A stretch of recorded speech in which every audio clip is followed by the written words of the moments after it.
새벽에 나오신 여러분 축복합니다. 사도 바울이 고린도전서 15장에서 계속해서 부활에 대해서 말씀하고 있습니다. 이 땅의 삶이 다가 아니고 우리가 주님의 부활을 이어서 또 부활의 삶이 있다는 것을 믿는 것이 바로 부활신앙이죠. 이 부활신앙이 그리스도인의 삶에 있어서 또 신앙에 있어서 아주 기초가 되는 것입니다. 왜냐하면 이 부활신앙으로 말미암아 예수님을 믿는 성도들과 예수님을 믿지 않는 성도들을 구별해 주기 때문에 그렇습니다. 그렇다면 이 부활신앙이 예수 믿지 않는 사람들과 예수 믿는 사람들을 어떻게 구별해내느냐 하는 것입니다. 먼저는 이 땅의 모든 고난과 어려움을 이기게 하는데 이 부활신앙이 너무나도 큰 힘이 됩니다. 거기에 예수 믿지 않는 이들과 구별을 갖게 됩니다. 여러분, 예수님을 믿지 않는 많은 사람들은 고난과 어려움이 오면 그 고난 앞에 주저앉아 버리게 되죠. 그런데 그리스도인들도 이 땅에서 똑같이 고난을 겪고 어려움을 겪습니다. 그런데 만약에 부활을 믿지 않는다면, 부활이 있지 않다면, 그래서 우리 가운데 부활의 소망이 없다면 예수 믿지 않는 이들과 똑같이 우리에게 다가오는 그런 고난과 아픔 앞에 다 무릎 꿇고 말 것입니다.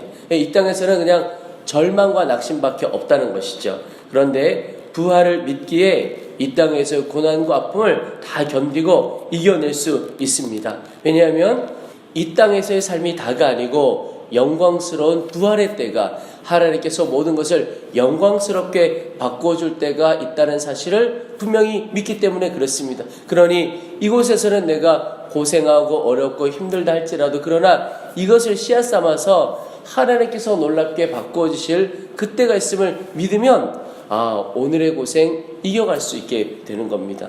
또 하나 다르게 보여지게 되는 것 하나가 바로 이 땅에서 정말 소중한 가치를 추구하며 살아가게 됩니다. 여러분, 부활이 없다 그러면 이 땅이 전부이지요. 이 땅에서의 삶이 다입니다. 그러면 중요한 것이 오늘 내가 무엇을 먹고 무엇을 마시며 어떻게 즐기며 살아갈 것인가, 이것이 사실은 최고의 가치가 됩니다. 내 육신의 소욕을 만족시키며 살아가는 것이 이 땅에서의 최고의 가치가 됩니다. 그래서 이 땅에서의 삶의 모든 것을 걸고 이 땅의 가치를 최고로 여기며 살아가야 됩니다. 그렇다면 여러분, 어떤 세상이 올까요? 각자가 자기의 유익과 자기의 만족을 위하여 사는 세상이 되면 정말 혼란스러운 세상이 될 것입니다. 더없이 혼란스럽고 이기적인 세상이 될 것입니다.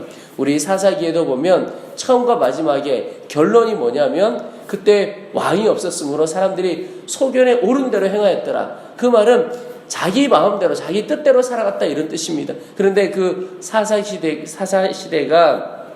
영적으로 얼마나 어두운 시대고 혼란스러운 시대였는지 모릅니다. 그러니까 부활이 없다고 생각한다면 세상은 너무나도 어둡고 혼란 가운데 쌓이게 될 것입니다. 그런데 주님 앞에 설 날이 오고 그리고 부활의 때가 있음을 믿는다면 이 땅에서 내가 어떻게 살아가야 할지 태도가 분명해지게 된다는 겁니다.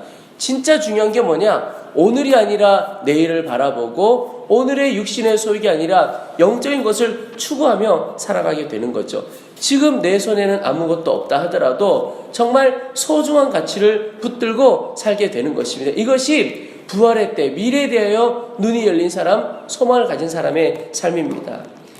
제가 다녔던 신학교는 서대문에 있습니다. 그 옆에 서대문 형무소라고 지금은 박물관처럼 기념관처럼 바뀌어 있지만 그곳에는 아주 오래전부터 일제시대 때부터 형무소로 쓰였던 곳입니다. 그곳에 가면 그곳에서 생활했던 분들이 만들었던 벽돌도 있고 그렇습니다. 근데 거기 가면 그곳에서 생을 다했던 분들의 이름이 쫙 있습니다. 근데 거기 가면 유관순의 이름도 있고 그렇습니다.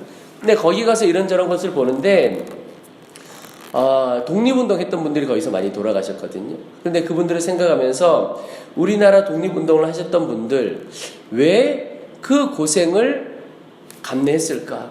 왜 그 고생길로 갔을까? 그 시대에 조금만 그 시대에 협력하고 일제에 협력했으면 편안하게 살 수 있었을 텐데 왜 그런 고생길을 갔을까? 심지어 목숨을 잃기도 하고 가족들은 여전히 고생하는 후손들이 있는 것을 우리가 소식을 듣죠. 근데 그분들에게 있어서 지금의 삶이 다가 아니라는 겁니다. 지금 내가 편안하게 살아갈 수 있지만 우리 이민족 이 나라에는 반드시 미래가 있고 독립의 그날이 와야 하고 올 것이다. 그 믿음이 있었던 것이죠. 그래서 당대의 어려움도 견뎌가고 그 독립이라고 하는 소중한 가치 때문에 그 당시에 편하게 살 수 있는 길, 잘 먹고 잘 살 수 있는 길을 버린 거죠. 그들의 헌신 때문에 어쩌면 오늘 우리가 이렇게 편안하게 예배도 드리고 오늘 자유를 누려갈 수도 있다고 생각을 하는 것입니다. 여러분, 부활도 똑같다고 싶습니다. 부활의 소망과 믿음이 있기에 우리에게 있어서 정말 소중한 것이 뭐냐? 영적인 것을 추구하게 되는 것입니다. 미래를 추구하게 되는 것이죠. 더 소중하게 생각하며 살아가게 되는 겁니다.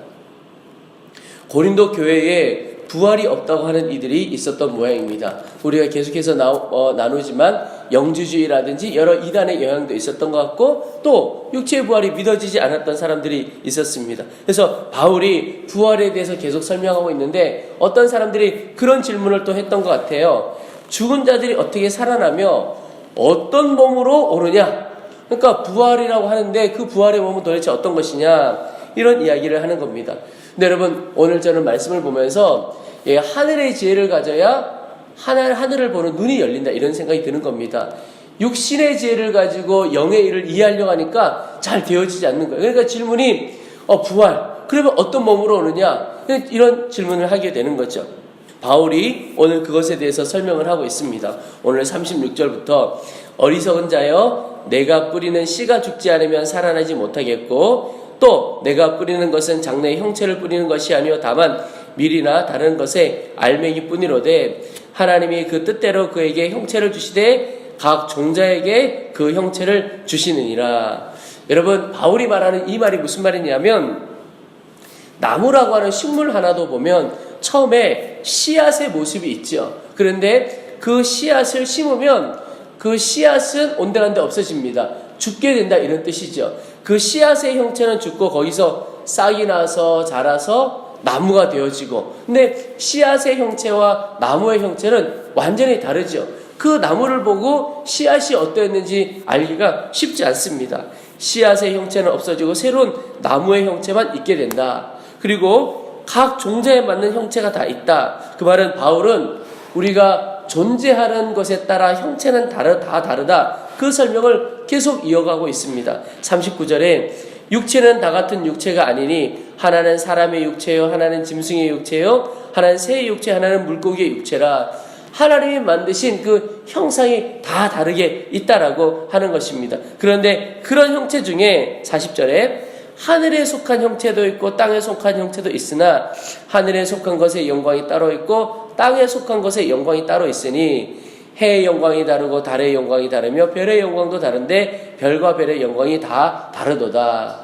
그러니까 이 몸의 부활을 의심하고 그것에 대해서 묻는 자들에게 형체마다 다 다르다, 모양이 다 다르다고 하는 것을 사도 바울이 이야기하고 있는 것입니다. 그 말은 우리가 이 육신의 모습을 입고 그 육신의 형체로 살아갈 때가 있고 또 신령한 영의 몸을 입고 살아갈 때가 있다라고 하는 것을 설명하고 있는 것입니다. 그래서 씨앗이 심겨져서 그것이 죽고 나무가 되는 것처럼 땅의 육체가 심겨져서 이것이 이제 사라져버리고 신령한 육체로 신령한 몸으로 살아가는 때가 있다. 그 몸 부활의 때에 그렇게 될 것이다 라고 하는 설명을 하고 있습니다. 42절부터 보시면 죽은 자의 부활도 그와 같으니 썩을 것으로 심고 썩지 않을 것으로 다시 살아나며 이 썩을 것이 무엇이죠? 우리의 육체를 말하는 것입니다. 그리고 썩지 아니할 것으로 다시 살아난다.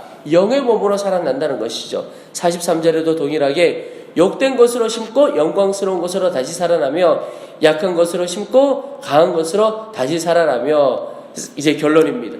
육의 몸으로 심고 신령한 몸으로 다시 살아나니 육의 몸이 있은즉 또 영의 몸이 있느니라. 부활을 의심하는 자들에게, 부활을 궁금해하는 이들에게 육의 몸이 있고 신령한 몸이 있는데 우리는 지금 이 육의 몸을 심고 신령한 몸으로 다시 살아나게 될 것이다.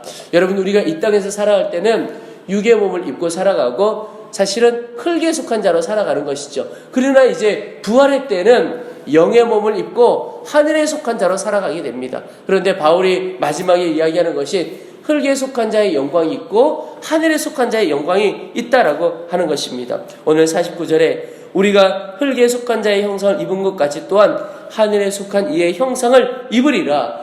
부활의 때에 하늘의 형상을 입고 하늘의 영광을 갖고 살아가게 될 것이다 하는 것입니다. 제가 말씀을 준비하면서 도대체 우리가 하늘에 속한 자의 형상을 입게 되는 이 부활의 의미가 지금 오늘을 살아가는 우리에게 어떤 의미가 있을까 하고 기도하고 말씀을 준비할 때 하나님께서 깨닫게 하시고 보여주신 것이 무엇이냐면 우리의 육신의 연약함에 관한 것입니다. 사실 우리가 이 땅에 살아가면서 마음 아파하고 안타까울 때가 언제냐? 우리의 육신의 연약함이죠. 육신의 연약함 때문에, 육신의 부족함 때문에 얽매여 살아갈 때가 많습니다. 이것은 어렵고 저것은 어렵고 또 마음에 안타까움을 갖고 살아갈 때가 많죠. 그런데 우리가 입고 살아가는 이 육신, 부족하고 연약한 육신은 이 땅에서 입고 살아가는 것입니다. 저만 해도 육신에 여기저기가 부족함이 많습니다. 그래서 늘 안타깝고 답답할 때가 많이 있죠. 그런데 우리에게 하늘에 속하게 될 때 신령한 몸이 우리에게 예비되어 있습니다. 지금은 불편할 수 있고 안타까울 수 있지만 있는 모습 그대로 심으면 되는 겁니다. 심는다는 것이 무엇이죠? 바로 나의 연약함 자체도 주님께 맡기고 주님만 바라보며 살아간다는 겁니다. 그게 주님 앞에 내 연약한 육신을 심는 거죠. 그런데 주님께서는 오히려 그 연약함을 쓰신다는 겁니다. 그러니 나는 내 육신의 연약함 때문에 괴로워하고 안타까워할 필요가 없다는 겁니다. 그저 나의 연약함 그대로를 주 앞에 드리는 거죠. 그저 나의 연약한 육신 안타까워하지 않고 신령한 몸으로 부활할 것을 소망하고 주님께 다 맡겨드리는 겁니다. 그러면 나를 창조하신 그 주님께서 흙의 형체를 가지고 있는 이 삶도 그 연약함을 주님이 들어 쓰시는 거죠. 주님 손에 달려만 있다면 연약함은 아무 문제가 되어지지 않는 겁니다. 우리는 그저 신령한 신령한 형체를 입게 되는 하늘에 속한 자의 삶을 소망하고 나의 연약한 삶뿐만 아니라 연약한 육체와 내 모든 삶을 주께 맡겨드리면 주님이 이 땅에서 쓰시고 그 이후에 이 땅에서의 쓰임과 삶을 다 마친 후에는 영광스러운 형체를 우리 가운데 예비하여 주시는 것이죠. 여러분, 이 소망을 갖고 내가 얽매였던 모든 육신뿐만 아니라 삶의 연약함도 부족함도 하나님께 다 맡겨드려지게 되기를 축복합니다. 그러면 주의 큰 은혜가 우리 가운데 임하고 하늘의 영광을 경험하게 될 줄로 믿습니다. 우리 이제 말씀을 붙들고 기도하겠습니다. 하나님, 우리 가운데 부활에 대한 분명한 믿음과 소망을 허락하여 주옵소서. 또한 하나님, 이 땅에 살아가면서 모든 어려움 능히 이겨가도록 도와주시고 세상 가치관 따라 살지 않고 하늘의 가치를 추구하며 살아가도록 도와주옵소서. 또한 우리의 육신의 연약함 주님께 온전히 다 맡기고 주님만 바라보며 살아가도록 저희들을 붙들어 주옵소서. 더 이상 저희들의 연약함과 부족함이 문제가 되어지지 않고 오직 하나님께 맡겨드림으로 하나님께서 쓰시는 귀한 삶을 살도록 도와주옵소서. 우리 주의 이름을 한번 부르고 간절한 마음으로 함께 기도하겠습니다.